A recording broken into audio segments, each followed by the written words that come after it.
All right, it's time for the weekly news update. I'm here with Reload founder Stephen Gutowski. How are you this week, Steve?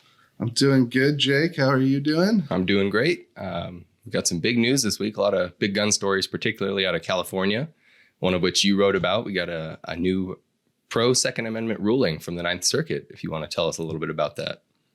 Yeah, it's interesting. This is a 3-judge panel on the Ninth Circuit. They found that California's ban on 18 to 20-year-olds owning centerfire semi-automatic rifles is unconstitutional. It violates the Second Amendment, and they ordered the lower court to go back and reconsider the case on those grounds. Interestingly, they did uphold a different ban, which was California's ban on 18 to 20-year-olds owning long guns, because that ban has more exceptions, a broader exception for anyone who obtains a hunting license. So they upheld that one, but they struck down what was much closer to a total ban on semi-automatic centerfire rifles. Yeah, it's pretty interesting. As you said, they're allowed to continue requiring that someone in that age group obtains a hunting license before they purchase, which I think is an interesting distinction to draw in this case. But the judge, in his opinion in this case, really pointed to a lot of interesting history about Americans in this age range having a long tradition of owning and bearing arms. I thought that was particularly interesting. You had a really good quote from the judge in this case, talking about basically the history of young adults since the time of the revolution carrying guns. Yeah, he said this was what's his name? He's a Trump appointee, Judge Ryan D. Nelson, and his quote was, "America would not exist without the heroism of the young adults who fought and died in our Revolutionary Army. Today, we reaffirm that our Constitution still protects the right that enabled their sacrifice, the right of young adults to keep and bear arms." So this was it was essentially an age discrimination suit, right? It was a Second Amendment suit, but it was based on this idea that you can't bar adults under the age of 21 from owning semi-automatic centerfire rifles, completely. There was an exception for law enforcement and people in law enforcement and the military, but the court found that was much too limiting, and that the logic used by the state in this case didn't work. It didn't there wasn't a reasonable fit between what they wanted to accomplish by reducing gun crime in California and how they went about doing it, which was by effectively just banning everyone from 18 to 20 from owning these sorts of rifles. So, they basically found that it's interesting. They went to strict scrutiny for sort of the legal nerds listening. On this question, they went to strict scrutiny, which means that, it's a much higher level of review, where most government restrictions fail to pass muster under strict scrutiny.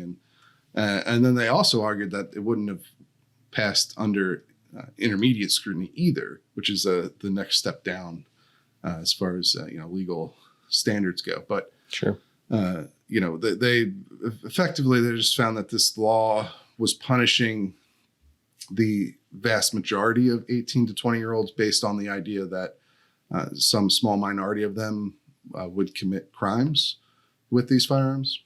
Sure.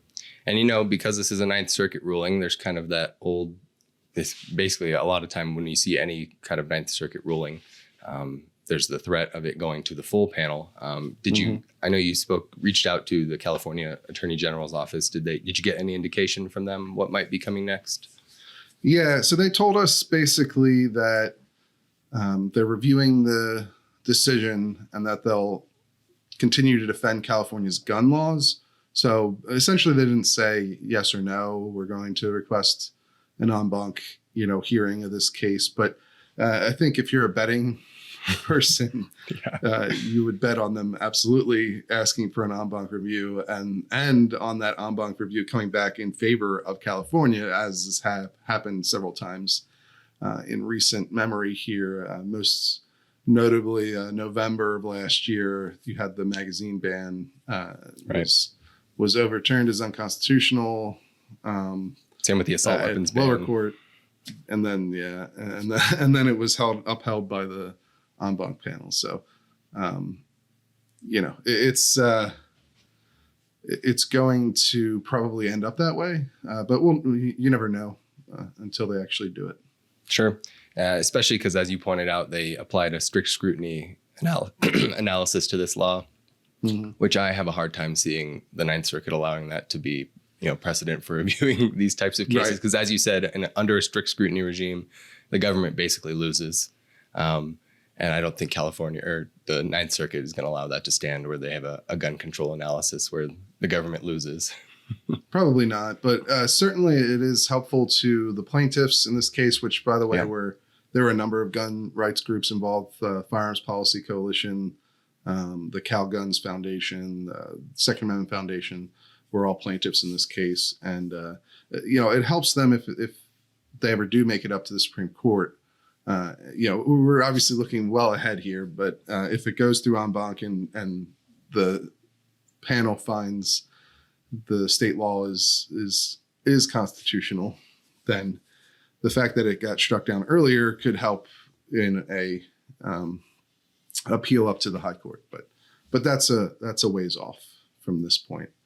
It was interesting to read some of the back and forth between the judges in this case. There were 2 Trump appointees and 1 Clinton appointee, and they came out the way you probably might expect based on those the political considerations there. But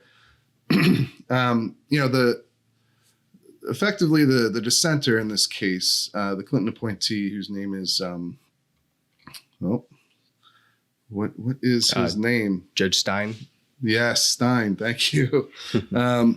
Stein. He effectively argued that California ought to be able to enact this ban because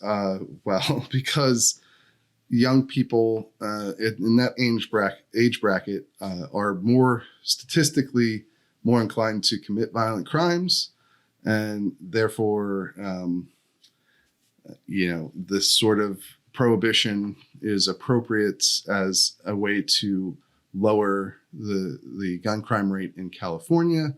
Now, certainly, this is a controversial idea that Judge Lee, Kenneth Lee, who was the other Trump appointee, who actually wrote a concurrence that sort of went a little further into pushing back on this particular argument.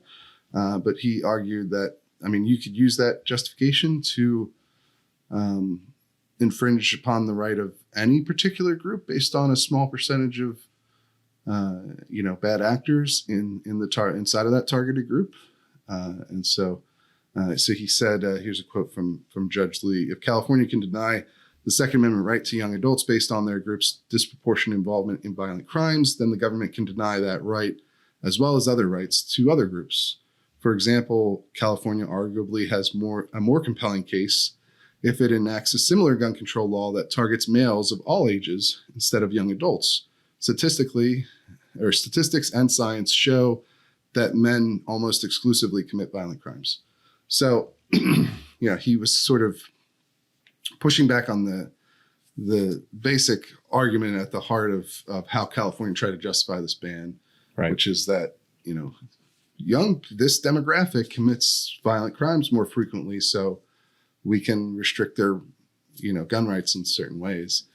But it's, fairly obvious why that line of thinking is problematic for a lot of people.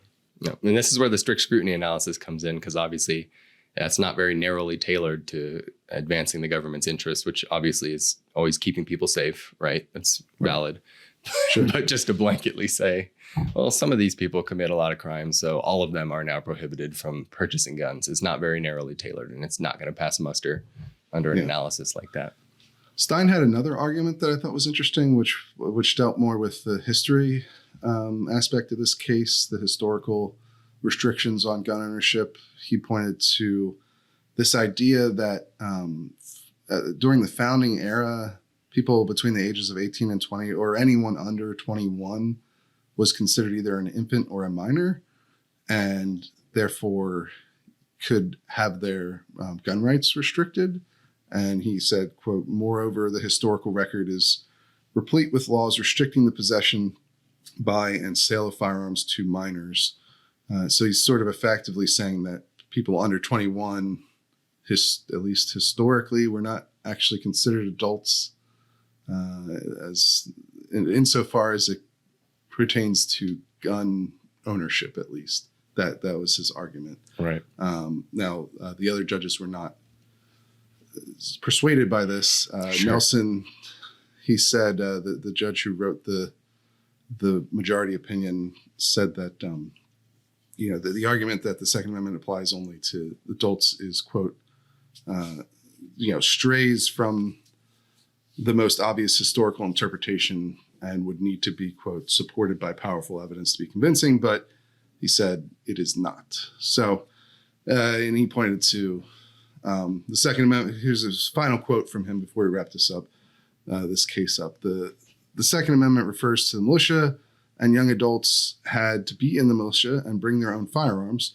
This reference implies at least that young adults needed to have their own firearms. So, that was sort of some of the historical back and forth in this case on, because we've talked about this before with when we talked about the text history tradition standard that a lot of pro-gun activists are pushing for judicial review. That's not necessarily as clear cut as I think a lot of people like to believe. I mean, certainly the Duke Firearms Law Center has a whole catalog of gun control laws that go back, into the 17th or 18th and 19th centuries. And so, it's interesting to see that play out in an actual court case like this.